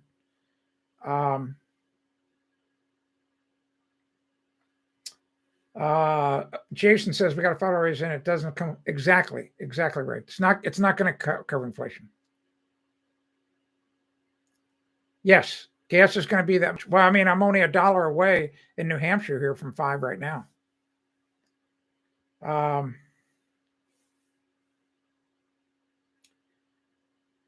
Yeah. Good, Jason, you're awake. Yeah, Lorene, I'll bet you. Well, I told this story about 6-7 weeks ago. My next door neighbor, and I used the same propane supplier. Last spring, I negotiated a fixed price. I'm only paying $1.83 a gallon. He paid his last fill up $3.70 a gallon. Paid double. Oh, Garden? Are you kidding me? Look. Can you see those bad boys? There's my tomatoes. I planted the seeds on March 1st. So I've got one. This little guy here is this little guy just really sprouted yesterday morning, and it's already come up a half inch. Pretty amazing. So I got my tomatoes going, buddy. So there. All right. Yes, Lorraine. Yes, good night. I found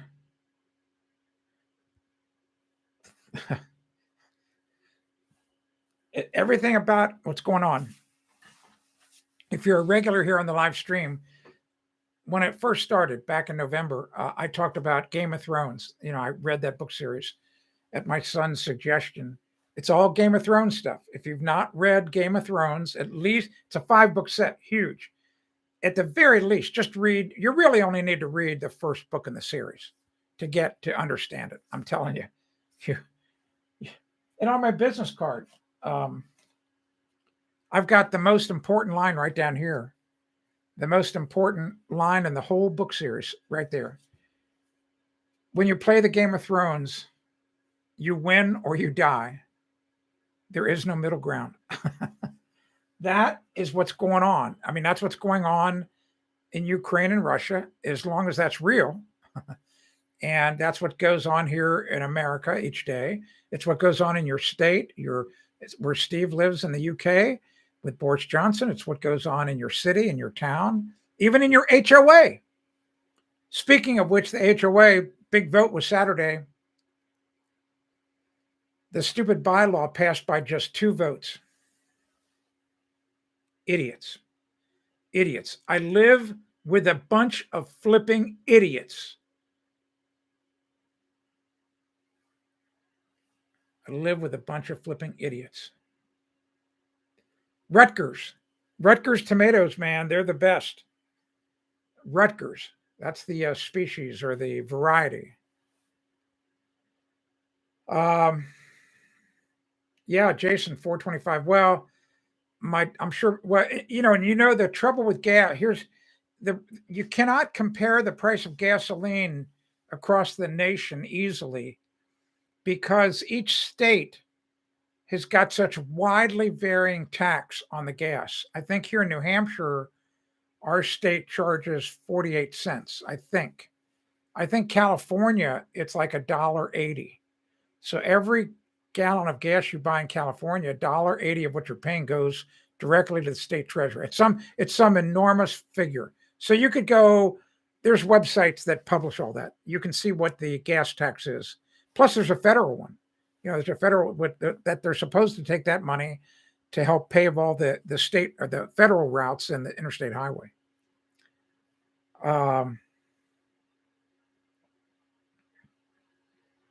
Yeah. I don't know why they don't have the first season. I don't know. My son told me to watch it. So anyway, inflation's going to be horrible. All I'm trying to tell you. That's why I'm continuing to work. I'm telling you right now.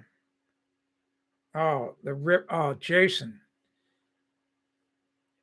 You should have seen. Well, I think I read last week my email that I sent. How could anybody think it's a good idea? This is a rhetorical question. Why would you pass a restrictive bylaw that restricts what your neighbor can do with his property that will not solve the problem? See, that's what my argument was. It's like this bylaw is not going to stop bad behavior at the beach. So here's what's going to happen on Memorial Day weekend, just so you know. They're talking about bad behavior at the beach. So I don't go down to the beach typically because I don't need to, because I have my own lakefront property. I don't need to go to the flipping beach. But you know who's going to go down to the beach and read a book on Memorial Day weekend if it's nice weather? This guy is. And you know what? Evidently, there's been bad behavior down there. and people have been verbally assaulted. So it's a dangerous place down at our beach. Well, this guy's going prepared, baby. This guy is going down to the beach with his AR-15. It is going to cause flipping madness at the beach to have me down there with my AR-15 while I read my book, pointed right up in the air. Wait till you hear the live stream that next week. All right. Be careful what you wish for, everybody in the HOA.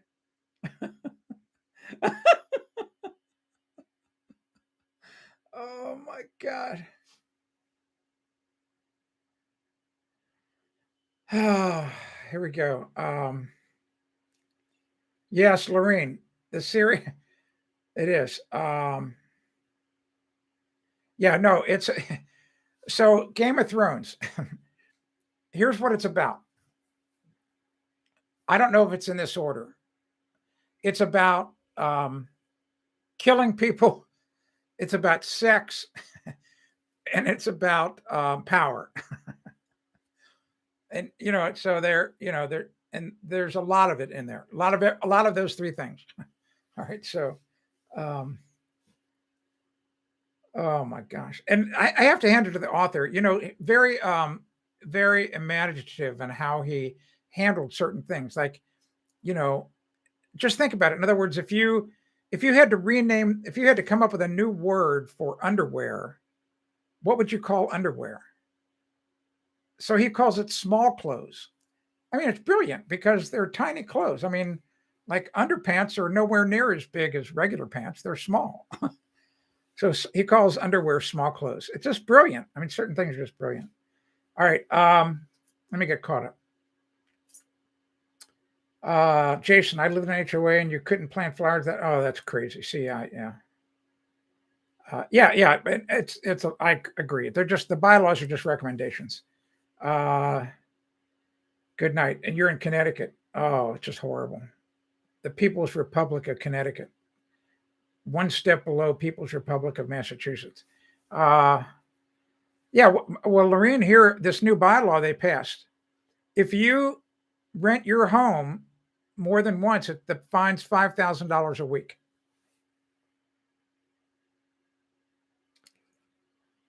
Yeah, I have a bunch of those magazines. Yes, I do. I have a bunch of them.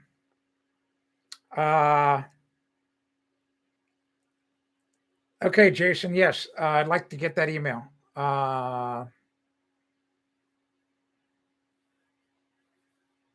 Yes. All right, Jason. Missing. The books are worse than the show. Trust me. Yeah. Okay. Yeah. I've never seen the show. I've seen a few clips on YouTube, but I've never seen any of the shows.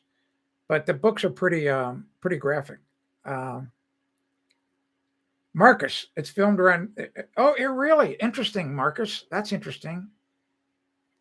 Open carry. Yeah, well, I can open carry here, and I have a concealed carry permit here in New Hampshire, but it's not necessary. You don't have to have a permit. Yeah.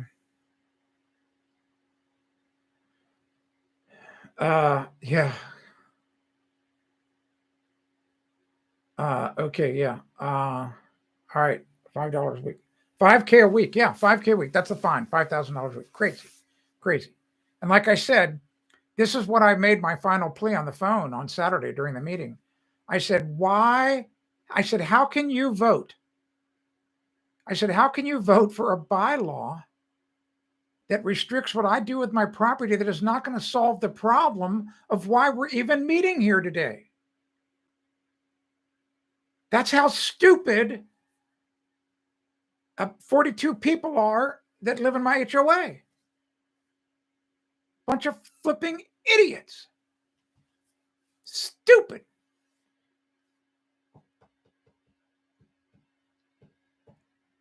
John Kennedy. John, are you from the UK? Dude, you're the second person to use Breeze Block. All right, so is it best to use it? So, John, you're using two terms that I don't know what it means in America. So I don't know what an express nail is or raw bolts. I don't know what those are here in America. I don't know what we would compare those to. I'm going to say that raw bolts, are they some type of anchor bolt? Is that what that is? So my email is pretty simple. Tim at askthebuilder.com. Pretty simple. Tim at askthebuilder.com. So John, I don't know what an express nail is or a raw bolt. Can you briefly describe what those two things are? Well, Lorene, what happened is, here's what happened. Supposedly there was a bad encounter here at the in our HOA from a renter. So I asked the board, I said, tell me how many bad encounters we've had. How many have we had? How many did we have last year? How many did we have the year before? Have there been ones before that? They refused to answer me. What's that tell you? Okay, raw bolt is like an anchor. So John, what are you trying to well, it's complex. Like split pins or frame anchors. Okay. So John, here's my question, because I mean, this is why this is so hard, this texting sometimes. If the breeze block is a vertical wall, are you trying to put an anchor in horizontally to hold something from falling off the wall? Is that what you're trying to do? Or for example, here in America, we'll lay breeze block, 8 inches wide, that we fill the cores with concrete, and then we'll put an anchor bolt in the last row of the block. We've got an anchor bolt that's pointing to the sky that we can then bolt a piece of timber on top of the wall. So I'm trying to figure out, where are you trying to put these things, and what's the purpose? What are they supposed to do?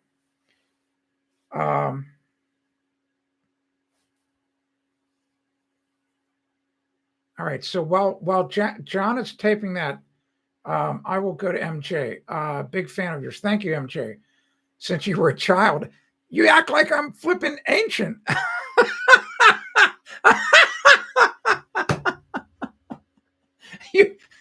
You must only be 21 years older. So 25. What are you? 30? I mean, I've only been around 28 years. That's all the older Ask the Builder is. Okay. Now we're getting somewhere, John. Just a second, John. I'll be right with you. How many feet can a 12 gauge UF wire run? Example, from the house to the shed. Well, you're not giving me enough information, because we don't know what the load's going to be on the 12 gauge wire. So 12 gauge wire rated for 20 amps. So if you were to run a 12, so I'll give you a tip here. So this will help you. My shed, there's at least 150, actually, when you count the wire from the house, let's see, I would say there's almost 200 feet of 14 gauge wire that runs to my shed. And it's because I couldn't upgrade it, because the 14, I didn't wire this house. So the 14 gauge is already in from the panel up to where it goes outside. I have a Bosch portable job saw, a table saw that I run up there all the time in the shed. I've never put an amp meter on it, but I would guess that it's drawn 12 amps. I've never blown the breaker. So I'm going to say that you could run 200 feet from the panel to the shed of 12 gauge wire and still be able to have 17 amps and not cause a problem. So if that helps you any. All right. Back to John. Yes, I was holding L irons to hollow breeze blocks for a shelf unit. So I can tell you right now, John, the only type of anchor I would want to use there, if you could get them, I'm sure you can, in the UK. I would, if you knew that the breeze block were hollow in the one area where you're going, I would want to get the wing, what we call the wing nuts. In other words, they insert like this. Here's the end of the anchor where my fingers are. And then once they get past the hole on the backside of the hole, they expand out to like, to like this, except I can't bend my thumb all the way down here. So I can do it this way. So they go in like this, and then they expand out like that. All right. So I would, that's going to hold a lot as long as the bolt, where's my ruler here? Because you're in the UK.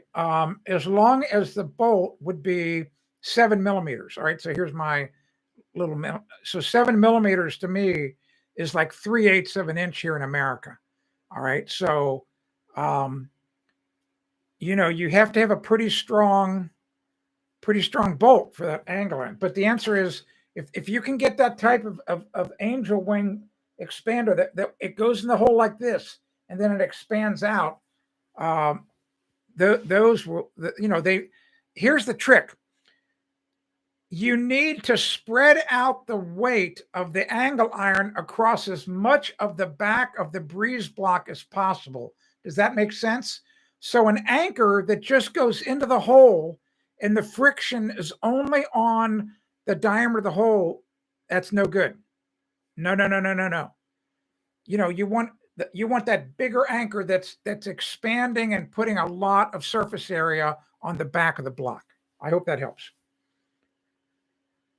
All right, MJ. LOL. I'm 30. No disrespect, sir. No, and none taken. I'm not offended. I just want to run some lights and computer and maybe air conditioner. Well, the air conditioner could be a little problematic, but I can tell you this. So here, once again, I did not build this house I'm in. I would never, ever put 14 gauge wire in a house. Never. 12 gauge only. So here in our house, we have to use window units in our house here in the summertime sometimes. And all of the circuits are 14 gauge wire. We've never tripped a breaker with a 6,000 BTU,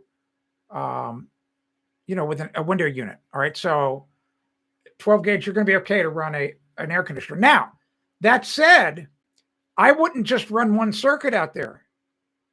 If you're going to run an air conditioner and some of these other things, you better be running 12-3 out there, or even 3 separate circuits. Don't expect one wire, one cable to do all of that. Run multiple circuits out there. I'm telling you, multiple circuits. And thanks so much, 200 feet. 17 amps more than a. So anyway, you got that. So if you're going to all this work, I'm serious. So think about this. You're going to all this work, at the very least, put in 12-3 wire, 12-3. But if it was me, I would put in 2 separate 12-2 wires with ground. I'd probably put in 3. Buy a 1-inch conduit and put in 3 circuits going out there. You'll never regret it. Never regret it. Well, if you're still here, you know what to do. John, okay, thanks. That's great. What's best for a door to hang? Well, so John, that's a little bit more problematic, because here you're going into the side of that breeze block. It would be the same thing if your breeze block is wide. I'm trying to think how, because you guys use millimeters. So here in America, we use an 8-inch block on a wall. So an 8-inch block would be, every inch is 2.5 centimeters. So 8 times 2.5 is 20, right? Is that right? Yes, 20. So 20 centimeters. So if you're using a 20 centimeter wide block, and then you've got your door jamb and that, then you're going to have a lot of hollow spots on the end of those block. If they're hollow core block like we use. So then I would use the same type of anchor, and I would put in a rough jam that you could then hide with a finished jam. That would be me. All right, Marcus. The grip the screw bolts have, and the block is so good you can wrong the head of the bolt. Interesting. All right, so I have not done that. I'd like to see that. So Marcus, if there's a video of that on YouTube of exactly what you're talking about, boy, would I appreciate it if you would send that to me, if you would email that to me, if you don't mind. That would be great. And I won't spam you or do anything. I mean, you know what my email address is, really simple, tim@askthebuilder.com. All right, so all right, so John, I hope that I answered your questions. Great that you're here from the UK. Awesome, awesome. Okay, so MJ, so 12.3, a 12.3 wire has got 2 hot wires in it and 1 neutral, and it's got a ground. So you can share the neutral sometimes, but I don't know that I would want to share the neutral if the 2 circuits are going to be sucking lots of power.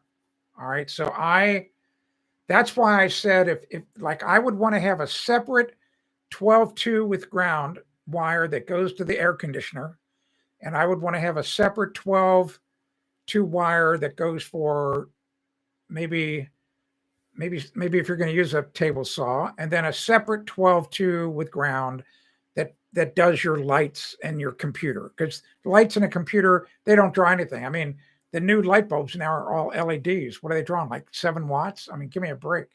All right, so I would not want to use a 12.3 wire if I knew that the 2 circuits might really be drawing a lot of current, because you will overheat the neutral wire. That's the trouble, because remember, it's alternating current. All right, so you don't want to be overheating that neutral wire.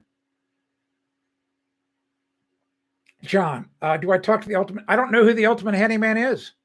I feel like an idiot. I don't know who it is. I'm good. I'm good. Good night. I'd have to have a conversation with you about being a moderator. I got to.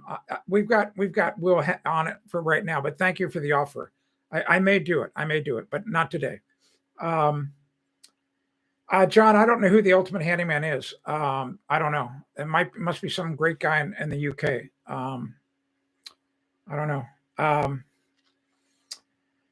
All right, so hour and 46. This is like the longest live stream I've ever done. This is crazy. I cannot believe it. All right, so we'll finish up. So 2 wires on. No. Well, no. If you're if I say here's what I would do. If I'm putting if I'm going to put 3 circuits up into that shed, I'm going to have 3 separate 20 amp breakers, single pole, 3 separate 20. Now remember, you can buy those little split breakers. Like if you're running out of room in your panel, you do know that you can buy a breaker that fits in the space of 1 breaker, but you can put 2. It's 2 separate single pole breakers. All right, so they're like mini breakers. But no, you're not putting in a double pole breaker. No. That's for 220. All right. Okay, John. Yeah, I don't know who it is. I don't. You know, you're going to find this hard to believe. I really don't communicate with any of my peers. I used to go to a lot of conferences where I would meet a lot of my peers, but back then hardly anybody was on YouTube. I'm the oldest home improvement channel on YouTube. I was the first home improvement channel on YouTube. So, but anyway, I don't communicate with anybody. Not because I don't want to. I just don't do it. They're not communicate with me. I mean, if they want to reach out to me, fine. I'll talk to them. So are you clear, MJ, on what to do? You understand? You're going to run whatever circuit you run out there. If you're going to run 2 circuits, you're going to have 2 20 amp breakers. If you're going to run 3 circuits, you're going to have 3 separate 20 amp breakers. John says, used a sensor light on a solar panel for lunch. Yeah, that's a good idea. Thanks, John, for your thanks for those kind words. You're going to love this. This is a true story. I'll tell this really quickly. Yes, I don't know what they're called. Okay, thank you. MJ, here's how you can help. You just need to spread the word about what I do. You need to spread the word, get as many of your friends onto my newsletter list as possible, get as many as possible to watch the live stream. We need organic growth to let people know it. I mean, it doesn't do any, so do whatever you can to spread the good word about Ask the Builder, and especially my newsletter. That's the newsletter is very important to me because there are thousands of stories online where influencers like me have used platforms like this to build their business, and then the platform pulls the rug out from underneath them. All right, I've already had that happen to me once. So the only reason I'm here talking to you today is because luckily I had my newsletter, and my newsletter list, which is mine, kept me alive. So I need to get everybody on my newsletter list. That's what we want to do. But here's the trouble with this platform here. The trouble with this platform is I may have today, I don't know, today there may be 1,000 or 2,000 or 3,000 people that watch my videos. Guess what? I have no idea who they are. They won't tell me who they are. They do that on purpose. Because if I knew who they were, then I could maybe approach them and say, hey, if you like my videos, maybe you want to get on my newsletter. Well, that's why years ago when I made all those videos, I didn't know this. That's why I don't promote my newsletter on my old videos, because I did not know to do that. All right. So any new video, and you see that often with people who are creating new videos, they'll tell you, hey, right up front, like, hey, make sure you click the like button, make sure you share it, make sure you subscribe. Oh, and make sure you sign up for my newsletter. Here's how I do it. All right. Well, you can't go back and add that stuff onto videos, old videos. They won't let you. Yeah, they gave you the little cards, the little things in the corner. They don't work. I've tried it. All right, anyway. Marcus, got a link. Thank you very much for that. I will look at it when we go. Yes, thank you, Will. Thumbs up. I will spread the word. Can't believe we don't have exactly 50,000. We should have 50,000 people tuning in here. Exactly. Exactly. We should have 50,000 people watching this. I'm very grateful for the 25 that are here now. I'm really grateful. All right. Some days we have 12. So anyway, it is what it is. God's in charge. I guess for one reason right now, he doesn't want me to have 50,000 people. I'm a patient man, though. Okay, I'm going to get out of here. I've been on a long time, almost 2 hours. That's crazy. So a lot of great questions. So MJ, I hope you're clear on what to do now. 12 gauge and separate circuits. Put it in a 1-inch conduit. And if you really have got the extra money, I would run 2 conduits. So you have room. And also, here's a trick if you don't know this in conduits. So when you're running your wire, run a pull string, an 1/8 inch nylon pull string, so that in the future, if you have to pull something else through the conduit, you've got the string. Because if you have a wire in the conduit, you'll never pull anything again through it. So put in a pull string with your wire as you're fishing the wire through. All right. Yeah, John, let's see. Good night. You're exactly right. They don't want people to actually learn. You're exactly right. They want to keep everybody stupid. I never even thought about that. Maybe they're blocking the people because they don't want people to hear me. All right, here, John's got another question. Yes, I know all about the algorithm. I almost went bankrupt. Go type into Google, Panda Update Tim Carter or Panda Update Ask the Builder. Type it in and read all about it. Let's see. John says, when you have a wooden side in a shed and it expands past the shingles, is it okay to replace the shingles with a corrugated use ridge toss? Boy, John, I don't know about that. Here's what I'm going to ask you to do with that. If there is a way that you can send me a photograph of what you're talking about, I'll be able to answer that question, and I'm happy to send you a reply via email. I'm having a really hard time visualizing what you're trying to explain. So if there's some way you can either draw it out or send me a photo, do it. It's simple. Tim@askthebuilder.com, Tim@askthebuilder.com, or actually go to the website, askthebuilder.com, and submit it on the Ask Tim page. You can use, because I get every one of those. Sometimes the email goes to spam. And on that Ask Tim page, you can upload photos. Yes, keep them in debt. Yes, yes, yes. Everything. Good night. You're exactly right about all this stuff. Like and subscribe and send this to all my. Thank you very much, MJ. Yes, thank you very much. God bless you too. Yeah, and please come back anytime. Happy to help. Make sure you subscribe to our newsletter. Steve, man, you missed it, Steve. It really picked up. And John here, John's from the UK. John has asked some really great questions, and I don't know your lexicon over there. So he said, hey, we got it sorted out, but John had some really great questions about breeze block. He said breeze block. I said, you're the second person to say breeze block, Steve. Steve's the one who taught me about breeze block. Oh my gosh.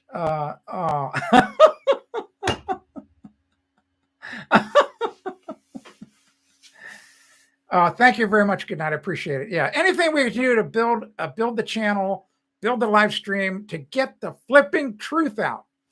I mean, the truth about everything, just like it all started today. Look at it. We started on flushable flipping wipes. All right. How unethical are those products? Are you kidding me?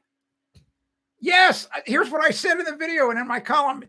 Yes, you can flush them down the toilet. You can also flush rocks down your toilet. You can flush underwear down your toilet. You can flush marbles down your toilet. You can flush whole eggs down your toilet. You can flush Lego blocks down your toilet. Is it a good idea to flush all those things down the toilet? No. So you can flush them. It's just not a good idea.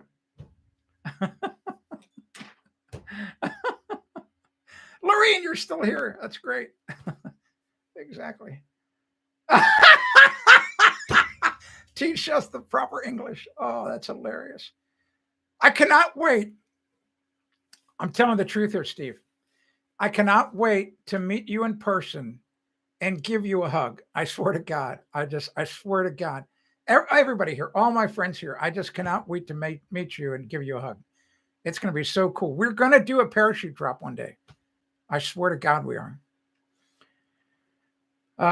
John, here's John. John proves there's only 6 degrees of separation between them. Exactly right. That's exactly right, John. Exactly. All right, I'm going to go. So almost, I'll tell you what. Now, I'm going to stay here for 2.5 more minutes so we have a record. So we're on for 2 hours. What do you say? What do you say? All right. I'm kind of energized now. Kathy's in trouble later on. No. Oh, my gosh. I love hugs. I know. I'm telling you, sometimes, Steve, I think that we're like long lost brothers. I'm serious. Like, geez. And I just cannot wait. I'm serious. And Kathy would tell you this if she was here. I mean, the UK, it's been on my bucket list for flipping years to come to the UK. And I already know I could be there 2 months and not see it all. There's so much to see there. And, but oh my gosh, when this crazy flipping illness is over, I'm going to do my best to get over there, man. I'm serious. I swear. And with my daughter's new job, it might come sooner than later. Let me tell you. In fact, I got to apply for a new passport. My passport's expired, but I didn't feel any sense of urgency because of the flipping illness. All right. Lorraine, we can do 2 more minutes. We only got to do a minute now. My counter shows a minute 58:54. So anyway, this is great. Oh my gosh. I had a blast today. Do you see, this is why at the beginning of the stream, I always say your questions are the fuel for the live stream, because I can talk for hours about certain things, and we now to countdown timer. Exactly. It will be epic. It will be epic coming to the UK, man. I just cannot. I I mean, there's certain things I want to see in London, but I'm a lot more interested in the countryside, just so you know, much more interested out in the country. Will says, we used a vacuum cleaner to get the pull strings. There you go. Exactly. Exactly. Yeah. I've seen, yeah, I'm sure you tied a little ball to them like a puff ball and sucked them through. Exactly. Exactly. Got to have pull string in the freaking conduit. Even after you put a wire in, you got to have that pull string. All right. 5 more seconds. 6, 7, 8, 9. Here are 2 hours. Awesome. Record. You're part of the record. You're here. We did 2 flipping hours. I mean, can you, and it would be so much easier if you could talk. You know, I have to do all the flipping talking, you know. I just wish that it could be more interactive instead of the chat. Rocco, good, you're here, man. Awesome. All right. Happy New Year. All right, I'm going to go. Yeah, Steve, good night, buddy. It's late for you, man. So flipping late. Glad you could tune back in. All right, I'm going to get out of here too. Thanks for being part of the record. It's awesome. Yeah. Yeah, it is. All right. So thanks so much. Good night for being here today. Vanessa, if you're still here, Lorene, Jason, Josh, John, so many people. I know I forgot somebody. Rocco, Will, how can I forget Will? So thanks so much for being here. Had a lot of fun. We'll be back tomorrow too. We should have a good live stream. I have to go get groceries in the morning, so I'll be in good shape. All right. Yes, champagne. All right, thanks a lot. I'm Tim Carter. You've been watching Ask the Builder, record-breaking stream, over 2 hours. Crazy. I didn't think it was possible. Thanks so much for making it happen. You, a lot of it is on your shoulders because you had such great questions. That's what makes it happen. Because look what happened on Friday. Friday, I bailed after 35 minutes. I said, I'm out of here. You know, if there's not going to be any questions, I'm gone. I was out of here. So, all right. Thanks a lot. I'm Tim Carter. You've been watching Ask the Builder. Thanks a whole lot. Record day. Bye, Lorraine.